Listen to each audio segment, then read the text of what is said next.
وعلیکم السلام. نحمده ونصلي على رسوله الكريم اما بعد. آج میری تقریر کا عنوان ہے پتلا لباس پہننے والی عورت. میں پوچھنا چاہتی ہوں اے اسلام کی مقدس شہزادیوں، تمہارا جسم بہت نازک ہے، تم بہت کمزور ہو، تمہیں صرف نازک کہا گیا ہے. مرد تو مرد ہے، اگر اللہ اپنا عذاب پتھر اور پہاڑ پر ڈال دے تو پہاڑ بھی اللہ کے عذاب کو برداشت نہیں کر سکتے.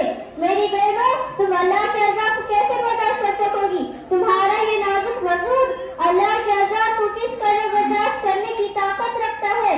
ذرا سوچو تو صحیح.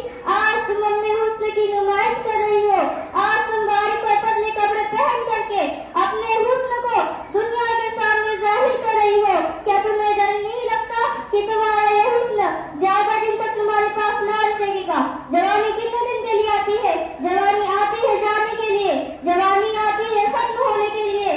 زیادہ سے زیادہ جوانی 10 سے 15 سال تو تمہارے پاس رہے گی. اپنی جوانی کی عمر میں تم اپنے حسن کی نمائش کرو گی. اس کے بعد پھر کیا ہے؟ جس حسن کی تم نمائش کر رہی ہو، یہ نمائش تمہارا کرنا اسی تمہارے خوبصورت چہرے کو کبھی قبر کے کیڑے کھائیں گے، کبھی قبر کی مٹی کھائے گی. اپنی بڑی بڑی آنکھوں میں کاجل لگا کر، اپنی خوبصورت آنکھوں میں کاجل لگا کر بار بار آئینے کو دیکھتی ہو اور بار بار عورتوں پر فخر محسوس کرتی ہو کہ میری آنکھ اتنی خوبصورت ہے، میرا چہرہ اتنا خوبصورت ہے. ارے نادانو، تمہارے چہرے کی حقیقت کیا ہے؟ اگر تمہارے چہرے پر چند خوشیاں نکل آئے تو تمہارا شوہر بھی تمہاری طرف نگاہ اٹھا کر دیکھنے کے لیے تیار نہ ہوگا. اللہ اکبر. دنیا کے اندر اپنے چہرے کو خوبصورت بنانے کے لیے اس قدر اہتمام کرتی ہو اور خوبصورت چہرے پر اتنا مٹک مٹک جاتی ہو. یہ تمہارا خوبصورت چہرہ قبر کے اندر 3 دن کے اندر بگڑ جائے گا.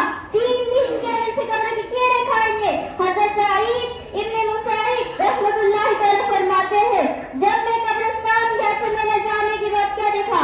علی مرتضیٰ نے قبر والوں کو سلام کیا اور سلام کرنے کے بعد پوچھا، اے قبر والوں، تمہارا کیا حال ہے؟ تمہارے کیا کیفیت ہے؟ تو ایک قبر سے آواز آئی، علی کیا پوچھتے ہو؟ جن بالوں کو ہم دن میں کوئی مرتبہ سنوارتے تھے وہ بال ہماری کھوپڑی سے جھڑ چکے ہیں. جن آنکھوں پر ہم اتنا وقت محسوس کرتے تھے ان آنکھوں پر ہم بہت زیادہ کی بالوں سے گر رہے ہیں. جن آنکھوں اور بالوں کی صفحے پر ہم اتنا اچاتے تھے ان بالوں کی گوشت کو کیڑے نے کھانا شروع کر دیا ہے.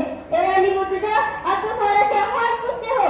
جس جسم پر پرفیوم لگا کر، جس جسم پر عطر لگا کر دنیا کے سامنے فرق محسوس کرتے تھے، اس جسم کو اب سے ڈس رہے ہیں. اے علی مرتضیٰ، اب تم ہمارا کیا حال پوچھتے ہو؟ میری پردہ خواتین، آخری بس میں آپ سب سے ایک ہی بات کرنا چاہوں گی، کیا دنیا کی تمہیں نہ پڑے اور اپنی آخرت کی طرح بھی لگ جائے. اب میں اپنی تقریر کو ختم کرتی ہوں. وما علینا الا البلاغ. ماشاء اللہ.